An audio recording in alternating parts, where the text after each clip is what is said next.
ये डरावना वीडियो नेपाल का है।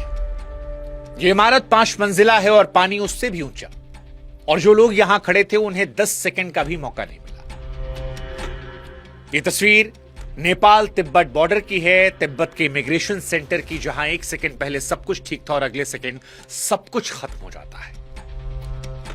ये तबाही जो आज नेपाल ने झेली, इसे पूरी दुनिया ने आज देखा, और जब देखा तो दुनिया की रूह कांप गई, क्योंकि तिब्बत से निकला सैलाब नेपाल को रौंदता हुआ गुजरा है। हिंदुस्तान इसको लेकर इसलिए व्यथित है क्योंकि नेपाल के साथ साथ इसमें हमारे भी 105 लोग लापता हैं। वो लोग जो भोलेनाथ के दर्शन करने कैलाश जा रहे थे, अब उनके घरों का फोन नहीं लग रहा। 30 से ज्यादा जवान थाने समेत बह गए हैं। जो बचाने वाले थे वो खुद लापता है। 60 मजदूर सुरंग के अंदर थे और सुरंग के मुंह पर पूरी की पूरी नदी आ गई। बांध टूटा, हेलीकॉप्टर बचाने पहुंचा था, लेकिन खाली लौटना पड़ा क्योंकि उतारने के लिए जमीन ही नहीं बची थी। और ये पानी रुका नहीं है, ये गंडक बनकर बिहार आ रहा है। 8 जिले अलर्ट पर हैं। लेकिन अगर आपको लगता है कि सबसे ज्यादा खौफ इन तस्वीरों का है तो आप गलत हैं, क्योंकि सबसे ज्यादा खौफ लापरवाही का है। 13 महीने पहले इसी नदी में यही तबाही आई थी, जांच हुई थी, रिपोर्ट बनी थी। उस रिपोर्ट में लिखा था कि यह दोबारा होगा, लेकिन शायद सब कुछ रिपोर्ट में ही फाइल हो गया। और उसके बाद कुदरत ने वो दिखाया जिसका अंदेशा उसने पहले दिया था। इसलिए कुदरत का सरप्राइज नहीं है। नेपाल जो झेल रहा है वो डिक्लेयर की गई मौत है, बस तारीख आनी बाकी थी। और इसीलिए आज सवाल नेपाल की इस त्रासदी को लेकर है कि जब सब कुछ पता था तो सैकड़ों जिंदगियां उस रास्ते पर किसने छोड़ी? क्या यह प्राकृतिक आपदा है या फिर इसके लिए जिम्मेदार हैं हम? नमस्कार, मैं हूं शुभांकर मिश्रा और आज नेपाल के लिए सारी दुनिया दुआएं कर रही है।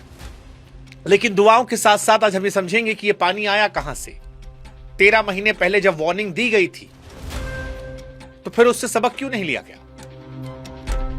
26 अगस्त बुधवार सुबह करीब 8:30 बजे तिब्बत की तरफ से लेंदे नदी में कुछ होता है, गड़गड़ाहट।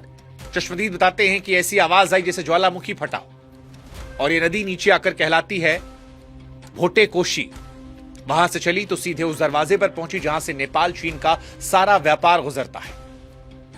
फिर वहीं पर बॉर्डर पर वो दरवाजा जहां से भोलेनाथ के यात्री तिब्बत में घुसते हैं, कैलाश जाते हैं। यानी उस सुबह मौत ने वो दरवाजा चुना जहां सबसे ज्यादा लोग खड़े थे, ट्रक वाले, मजदूर, पुलिस वाले और यात्री।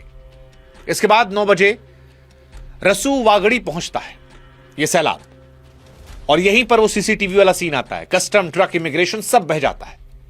9:15 बजे जिले के सबसे बड़े अफसर तक खबर पहुंचती है। तब तक पानी टिमुरे बाजार को निगल चुका है। और यहां पर एक बात नोट करने वाली, पूरी कहानी इसी पर है। उस दिन रसुआ में बारिश नहीं हो रही थी। खुद जिला अफसर ने कहा, यानी ये बादल फटने वाली बाढ़ नहीं थी, ये पानी कहीं और से आया था। पानी दौड़ता है, रास्ते में जो आता है, गांव, बाजार, सबको निगलता चला गया, बस्तियों को। जितनी तेजी से आया उतनी तेजी से गुजर गया, और पीछे कीचड़, मलबा, सन्नाटा सब छोड़कर चला गया। इस तबाही का अगर आप हिसाब लगाएंगे तो आप जानते हैं नेपाल में इस पानी ने क्या क्या निकला। सबसे पहले रक्षकों को निकला। बॉर्डर से लेकर नीचे घाटी तक 3 के 3 पुलिस पोस्ट बह गए। 32 जवान लापता हैं, यानी जिनकी ड्यूटी थी बचाना, उन्हें ढूंढा जा रहा है। दूसरा, सुरंग के 60 लोग। लंगटांग हाइड्रो प्रोजेक्ट, पहाड़ के पेट में अंधेरे में काम चल रहा था। बाहर क्या हो रहा था कोई अंदाजा नहीं। सुरंग के मुंह पर पूरी नदी आई, अंदर से कोई खबर नहीं, सब बर्बाद।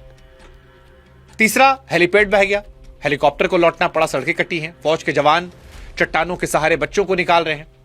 बांध, उनको नुकसान पहुंचा। 216 मेगावाट के अपर त्रिशूली प्रोजेक्ट का बांध टूटा तो पहाड़ जितने सैलाब में बांध का रुका पानी भी जुड़ गया, त्रिशूली बाजार में घुसा और सब बहा ले गया। 13 पावर प्रोजेक्ट सब ठप में, और इंसान 22 मौत की पुष्टि हुई है। लेकिन यह आंकड़ा छोटा है क्योंकि लगभग 400 से संपर्क टूटा है। 291 विदेशी हैं, 105 भारतीय हैं, 37 एनआरआई हैं। सबसे ज्यादा तो कैलाश रूट पर है। अब एक ऐसी विडंबना है कि शिव के दर पर जाने वाले शिव की झीलों के रास्ते में फंसे हैं। हालांकि सभी लापता का मतलब मौत नहीं है। टावर बहे हैं, रास्ते कटे हैं, लोग सुरक्षित मिल भी रहे हैं, आंकड़े हर घंटे बदल रहे हैं, लेकिन डर है। सीमा पार और बुरा हाल है। तिब्बत की वो पोर्ट जहां से कैलाश यात्री एंट्री करते हैं, वहां दर्जनों लोग बहे हैं। हालत ऐसी है कि खुद चाइना के शी जिनपिंग को सर्च का आदेश देना पड़ा। इधर नेपाल के पीएम बालेन शाह ने नदी किनारे लोगों सतर्क रहने की अपील की है। भारत भी मदद की बात कर रहा है। कहा जा रहा 88 को जिंदा बचाया गया है, 12 हेलीकॉप्टर लगे हैं। लेकिन कहानी खत्म नहीं हुई है। ऊपर पहाड़ों में पानी अभी भी रुका है। प्रशासन ने साफ कहा है कि एक और दीवार कभी भी टूट सकती है। लेकिन अब सवाल यह है कि जब बारिश नहीं हुई तो नेपाल में पहाड़ जितना पानी आया कहां से? और जवाब बड़ा आसान है। हिमालय के ऊपर ग्लेशियर है, बर्फ के पहाड़, धरती गर्म हो रही है, ये पिघल रहे हैं और पिघला पानी कई बार ग्लेशियर के ऊपर ही झील बना लेता है। और इसी झील की दीवार क्या है? चट्टान नहीं, बर्फ का मलबा। एक दिन ये टूटता है और पूरी झील एक झटके में नीचे। विज्ञान इसे ग्लोफ कहता है, देसी भाषा में पहाड़ पर टंगा पानी का बम। काठमांडू यूनिवर्सिटी के वैज्ञानिक कह रहे हैं कि बर्फ का पहाड़ नदी में गिरा, नदी ब्लॉक हुई, पीछे पानी जमा हुआ और वो दीवार फटी। उसी सुबह तिब्बत में 4.4 तीव्रता का भूकंप आया था। अब कोई कह रहा भूकंप ने गिराया, कोई कह रहा झील फटी। सब अलग अलग चला रहे हैं। लेकिन सच ये है कि ये बम इस घाटी में पहले ही फट चुका था। हमें पता था कि यहां ऐसा हो सकता है, तैयारियां नहीं थी। 8 जुलाई 2025 को यही नदी यही तिब्बत में सैलाब लेकर आई थी। 9 मौत हुई थी, 19 लापता थे। नेपाल चीन को जोड़ने वाला फ्रेंडशिप ब्रिज बह गया था और कैलाश यात्रा का रूट महीनों के लिए टूटा था। तब नेपाल सरकार, अंतर्राष्ट्रीय वैज्ञानिकों की सैटेलाइट रिपोर्ट में साफ साफ लिखा गया था कि फिर हो सकता है। और इसीलिए आज कुछ सवाल हमारे नेपाल सरकार से हैं कि एक सायरन की कीमत कितनी होती है? जुलाई 2025 के बाद यह हिसाब किसी ने क्यों नहीं लगाया? तिब्बत के टिमरे तक पानी को पहुंचने वक्त लगता है। 10 मिनट की वार्निंग सैकड़ों जाने बचा लेती, पर वो 10 मिनट किसने खाए? सवाल नंबर 2 चीन से भी है। झील तिब्बत में है, मॉनिटरिंग चीन के हाथ में है। जुलाई 2025 के बाद नेपाल के साथ रियल टाइम क्या डेटा शेयरिंग शुरू हुई थी? और अगर हुई थी तो फिर यह दिन क्यों देखना पड़ रहा है? ये सारे सवाल हैं। और मान लेते हैं कि हर झील मॉनिटर नहीं कर सकते, कम से कम घाटी में सायरन तो लग सकते थे। उस घाटी में जहां 13 महीने पहले तबाही आई थी। कई तस्वीरें ऐसी हैं जो डराने वाली हैं, जैसे जेसीबी ड्राइवर वाली रही। नहीं पता था, जैसे हमको नहीं पता, सब काम कर रहे थे। और सच यही कि जलजला पूछ कर नहीं आता, कोई अलर्ट नहीं, कोई सावधानी नहीं, कोई मैसेज नहीं, एक आवाज, सब खत्म। ये तस्वीरें परेशान करने वाली हैं। और इस तबाही ने इंसान के भगवान तक को नहीं छोड़ा। यह तबाही का पानी 100 किलोमीटर दौड़कर नारायण घाट तक पहुंचा, जहां भगवान बुद्ध की मूर्ति थी। उनके चरणों तक गया, शांति के प्रतीक तक। कैलाश के पैकेज बनाने वाली ट्रैवल एजेंसियां जो जानती थी इसी रूट पर तबाही आई है, क्या उन्हें यात्रियों को बताया था कि रूट कितना हाई रिस्क है? हाई रिस्क का कागज साइन करवाया था? नहीं। 13 महीने पहले जब हमने बताया, इसी पर ग्लॉफ आया था। तो भारत सरकार के लिए भी सवाल है, क्या कैलाश यात्रा के लिए कोई एडवाइजरी थी, कोई रिस्क असेसमेंट, जो इतने सारे नागरिक पहुंच गए? ये बम सिर्फ नेपाल के ऊपर नहीं टंगे।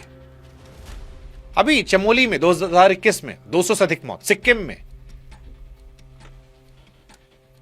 ये जो बम हम जिनका जिक्र कर रहे हैं, जो डैम बहने की बात कर रहे हैं, ये हमारे यहां भी उत्तराखंड, हिमाचल, सिक्किम, सब जगह लटके हैं। सिक्किम के बाद हमारे यहां कितनी झीलों पर वार्निंग सिस्टम लगे, कितने प्रोमिसेस पूरे किए गए?